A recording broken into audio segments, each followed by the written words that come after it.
No, they say that kind of stuff. It's amazing. They say, if I'm sarcastic, even a little bit, they make it sound. You know, I said one thing the other day, a little while ago, a month ago, 2 months ago. I said, I don't think I'm going to make it to heaven in front of a massive group of people, 56,000 people. And they're all saying, oh, what does he mean? I don't think I'm going to make it to heaven. I'm doing a great job for a lot of people, but I don't think so. I'm just not worthy of heaven. I'm not going to make it. And I was having a good time going, you know, I was having fun. I hope to make it. But I doubt I will, to be honest with you. A lot of you will, I'm not so sure. But I was having fun. The New York Times is a front page story. Donald Trump is now questioning his mortality. They made it like I was totally, so you can't joke. It doesn't work. Kelly Loeffler here, small business meaning big business.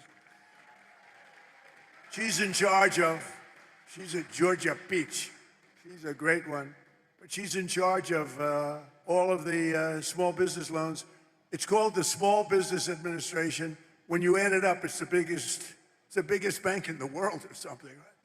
But she's done a fantastic job. Thanks, Kelly. To help businesses like this one expand production in the United States, we provided 100% expensing and bonus depreciation for all new equipment and capital investments, like that crane that you see back there. And it's all part of the Great Big Beautiful Bill. The Great Big Beautiful Bill is basically a tax cut bill. And you know, when you hear the fake Democrats talking about it, like, oh, the Great Big Beautiful Bill, you know, they try and mock it. We put 4 years worth of goodies into that bill, and everybody said it couldn't be done. You'd have to go into 17 different bills. It's all in that one, and that is cut after cut. It's basically tax cut and business expansion. It's one of the greatest bills ever passed. Remember that when you hear these phony guys like Hakeem, our low IQ, I guess, I mean, he's a pretty low IQ individual, but I hear him talking about no tax on tips doesn't matter, no tax on overtime matters, no tax on Social Security for our 1.8 million Georgia seniors matter. Who's the senior in this room?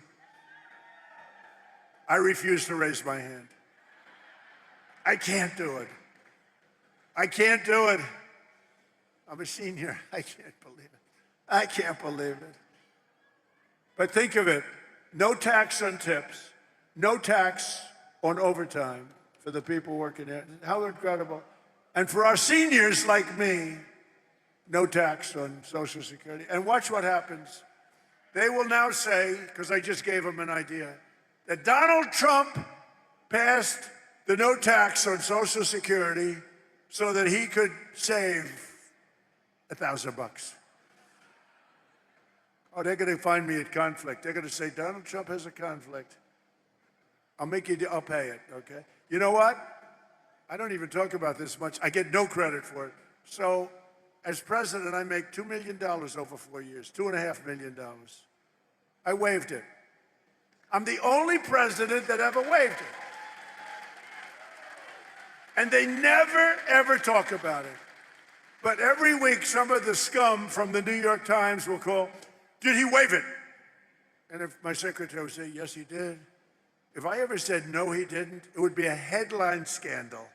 But you know that in the history of our country, and this surprised me because we've had wealthy presidents before, in the history of our country, there's never been a president that waived his salary. I'm the only schmuck.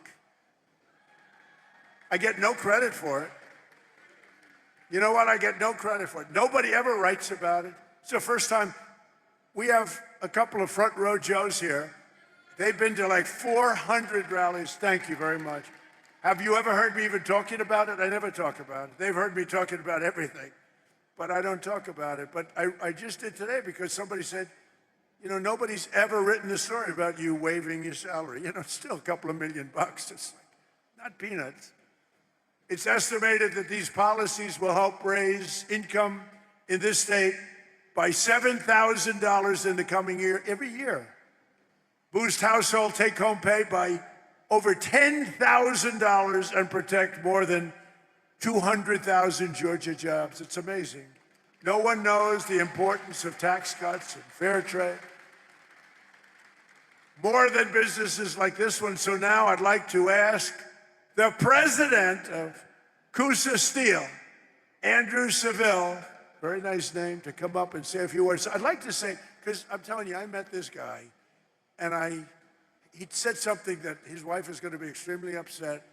I said, how are you doing? He said, President, if I didn't have all these cameras running, I would grab you and start kissing you violently. And I said, why is that?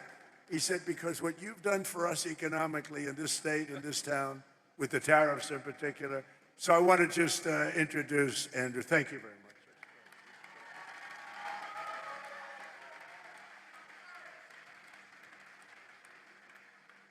Welcome to Coosa Steel. My name's Andrew Seville, as he said. I joined here in 2001 with my dad after I graduated from the University of Alabama. I've got to say roll tide. I've got to. My dad bought this company in 1985.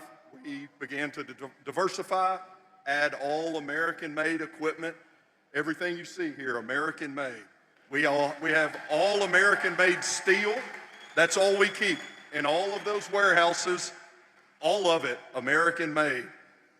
So we saw the tire rack industry really dropping off around 2010, and it was tough on our racks department. It was tough on these guys you see down front, these people that are used to this heat. I'm sorry if some of y'all aren't, but this is nothing to them. But the tire rack industry was going to China. There were no tariffs. They were bringing them in, and they were decimating the tire rack business in America. Your first term, we saw some things come back, just a little bit here and there. The second term, about July, the quotes, the orders, I couldn't keep up. They were coming nonstop.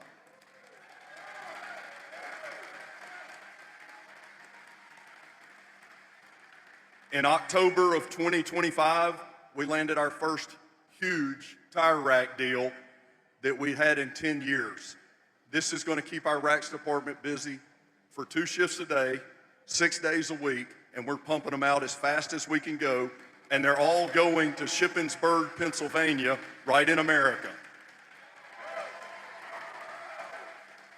Mr. President, what you've done for these guys down front, what you've done for our entire economy, what you've done for all of America, couldn't be done without your favorite word, tariffs. You did it. You're making America great again. You're making all these guys more in their wages, and we couldn't be more than happy to call you Mr. President.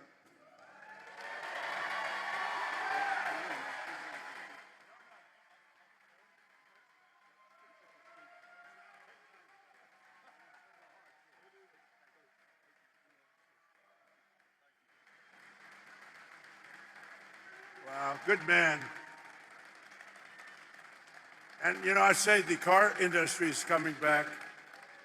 The plants from Canada, they took a lot of our car business. That was a good job. You know, it's what he just said, you know, I had a speech to write, but I wanted to go from the heart. That's what you did, and much better. That's much better than reading a speech. But our car industry is coming back like nobody's ever seen. It's all coming. They stole it.